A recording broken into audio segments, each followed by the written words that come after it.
L'actualité à Nancy et ailleurs.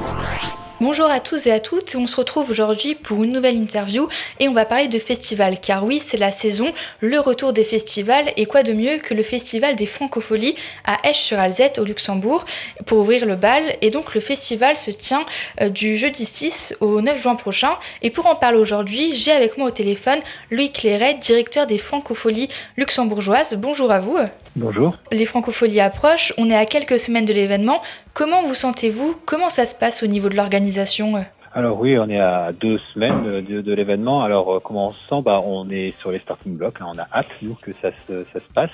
On commence à monter la scène demain dans le parc. Et donc voilà, c'est le début d'une belle aventure qui va nous amener jusqu'après le festival, le temps de le démonter. Donc pour nous, c'est un mois là très excitant. Et donc les Francopholies plus globalement, c'est un événement qui existe donc depuis 1985, donc qui a débuté à La Rochelle, et puis il s'est exporté dans différents endroits, Québec, Bulgarie, et en 2019 au Luxembourg.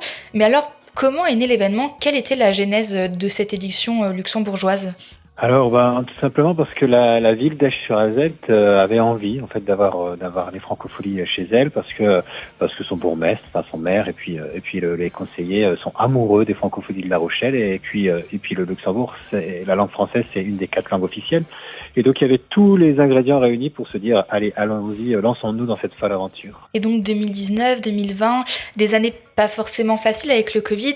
Quelles ont été les difficultés durant ces périodes ? Alors, une première édition qui devait se tenir en 2020 qui n'a pas eu lieu, qu'on a déjà annulée. Une deuxième qu'on a pu faire avec des conditions d'accueil qui étaient assez compliquées. Et puis en même temps, on en rigole aujourd'hui, mais on pouvait accueillir 500 personnes assises sur des chaises avec 1 mètre d'écart. Mais on a quand même tenu le festival. Et puis après, les choses se sont relâchées. On a pu le faire grandir comme on le souhaitait. Et aujourd'hui, on arrive à un festival qui tient dans toutes les promesses qu'il avait mis sur la table dès 2019 quand on a pensé à le faire. Et donc oui, un festival qui s'est agrandi. Pour en venir aujourd'hui à cette édition 2024, on retrouvera une programmation assez variée, du rock, de la pop, de l'électro. Qu'est-ce qui fait que votre festival se démarque des autres ? Alors pourquoi il se démarque des autres ? Il est sur un territoire qui est quand même assez méconnu, puisqu'on a rarement l'occasion de venir au Luxembourg et on a toujours une impression que c'est autre chose que ce que c'est vraiment. Alors nous, ce qui nous démarque, c'est le parc dans lequel on travaille. C'est un magnifique parc. Il y a très peu de festivals encore aujourd'hui dans des parcs arborés avec des îlots de fraîcheur, avec vraiment un aspect expérience qui est très très forte. Ensuite, en termes de programmation, alors on a des artistes qu'on retrouve partout, mais par exemple, je pense que pas grand monde connaît forcément les artistes luxembourgeois. Or, c'est une grosse partie de notre programmation et il y a des découvertes vraiment à faire puisque il y a un foisonnement musical au Luxembourg qui est assez intéressant. Et puis, on a des têtes d'affiche qu'on n'a pas forcément dans tous les festivals. Nino ne se produit pas dans beaucoup de festivals cette année. David Guetta, pareil, quand on parle de la France ou en tout cas de l'Europe. Donc, voilà, on a un festival qui se distingue un peu par sa programmation et surtout par cette envie de faire des découvertes et que le public fasse des découvertes. Oui, parce que justement, le Luxembourg, voilà, comme vous l'avez dit, c'est un territoire assez méconnu pour certains. Et justement, ces artistes luxembourgeois, ça leur ouvre un peu aussi une porte vers d'autres carrières potentiellement à l'international. C'est ça, oui. Alors, quand on est au Luxembourg, on a tendance à regarder vers l'Allemagne ou vers l'Angleterre, mais on regarde pas forcément toujours du côté francophone, que ce soit la Belgique ou la France. Et donc, nous, on accompagne ce développement. Le festival a cette valeur en lui qui est d'accompagner les artistes à leur développement de carrière, à faire que cette ville d'Esch-sur-Alzette et le territoire luxembourgeois soit reconnu pour sa dynamique musicale. Et pour revenir à la programmation, donc comme vous l'avez dit, on retrouve par exemple des stars internationales, par exemple Chaka Ponk ou encore David Guetta. Et justement, David Guetta, star internationale, comment on convainc de telles stars de venir à Esch-sur-Alzette ? Alors, on les convainc, parce que justement, on est un peu un territoire, alors j'ai envie de dire exotique, mais c'est un territoire sur lequel ils ont pas souvent l'occasion de venir et ça les intéresse déjà de venir chez nous parce qu'aussi on a cette expérience. Alors on est un jeune festival évidemment, nous sommes à moi j'ai l'habitude de dire à notre 3e vraie édition, mais c'est la 4e si on compte cette expérience un peu plus petite en 2021, mais on a l'expérience d'avoir accueilli déjà des grands noms comme Snake l'année dernière et donc c'est déjà un peu plus facile pour convaincre des grandes stars internationales de venir. Et puis David Guetta, je lui donne un petit off. On a eu des contacts avec lui il y a déjà 1 an et demi et il avait vraiment l'envie de revenir au Luxembourg parce que ça fait plus de 8 ans qu'il n'avait pas joué ici et il y avait cette volonté de revenir pour le public luxembourgeois. Donc Voilà, il y a des fois c'est facile, des fois c'est moins facile de les convaincre, mais globalement, on arrive assez, pas facilement, mais en tout cas, on arrive à montrer que notre festival vaut la peine et que le public est au rendez-vous. Oui, c'est ça, parce que par le choix de cette diversité, ce public, vous cherchez aussi peut-être à attirer un nouveau public, une nouvelle tranche d'âge? C'est ça, alors on a des journées un peu teintées, hein, on a du rap, on a électro-rock, on a un peu plus familial pour nos journées. Et donc oui, il y a à la fois la recherche d'un public plus jeune, d'un public qui est dans l'air du temps, parce que c'est aussi ça, la force d'un festival.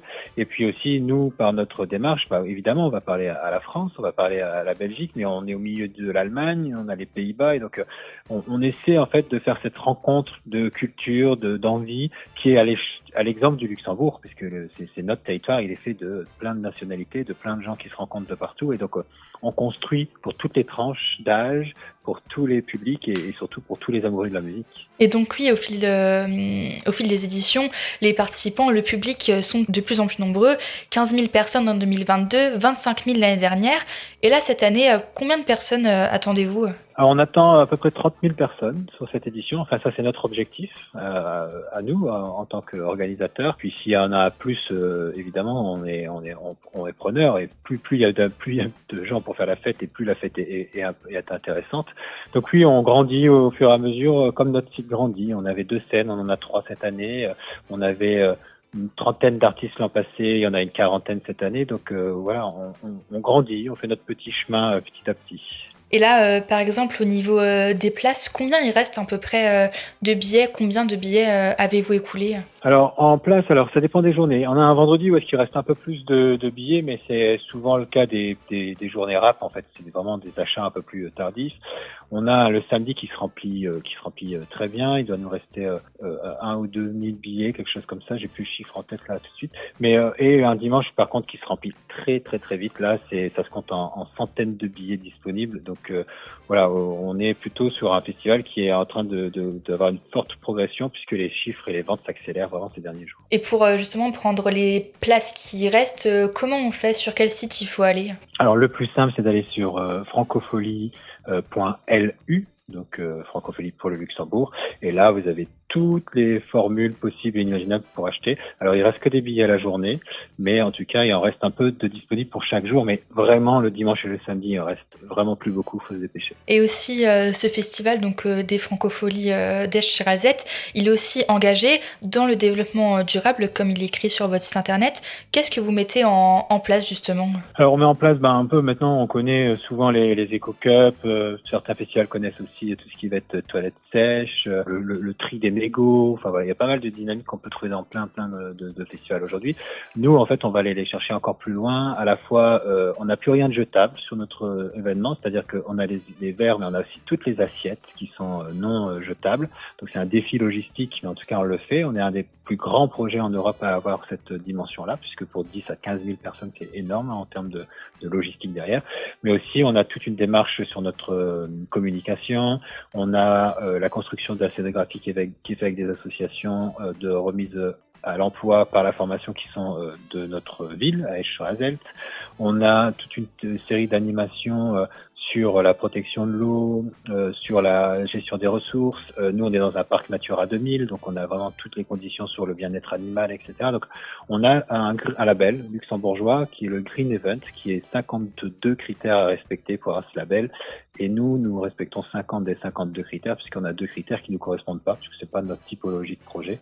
Mais donc, en tout cas, on met en place tout ce qu'il faut pour que notre festival ait le moins d'impact, ou en tout cas un impact réduit sur notre environnement. Au final, vraiment, le plus important, en tant que directeur, qu'est-ce que vous attendez de ces 4 jours? Qu'est-ce qui est le plus important pour vous?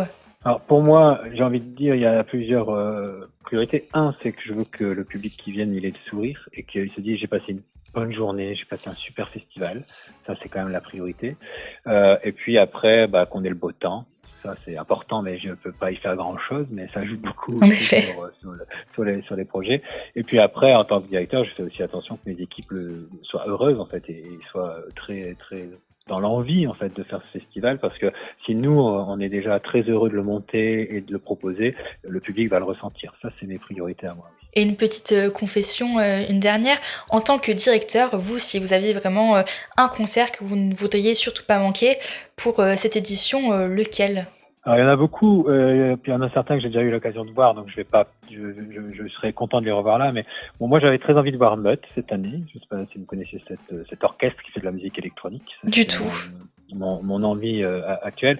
Après, je pense que tous les concerts sont intéressants et ouais, je saurais pas dire lequel va plus m'intéresser. J'ai envie de voir Culture The Kid, par exemple, un rappeur luxembourgeois, parce qu'on l'a accompagné dans un processus de développement et j'ai envie de voir ce qu'il pourrait donner devant le public du festival. Comme je suis très impatient de voir le phénomène Zao de Sagazan, dont tout le monde parle, qu'on a accueilli l'année dernière au théâtre, mais elle était encore artiste moins connue qu'elle l'est aujourd'hui. Et là, elle a pris un développement tellement important que je me dis, mais il doit y avoir quelque chose. Et donc, j'ai aussi envie de voir cette rencontre avec ce phénomène actuel. Et ben, on a aussi envie de rencontrer tous ces artistes, toute cette belle programmation. Bien, merci à vous, Loïc Léret, donc on le rappelle, directeur des Francopholies luxembourgeoises, qui auront lieu du jeudi 6 au 9 juin prochain. Merci à vous. Merci beaucoup. Et on se retrouve à très bientôt pour une prochaine interview. L'actualité à Nancy et ailleurs. C'est sur Fudget. Pour y participer, contactez-nous au 03 83 35 22 62.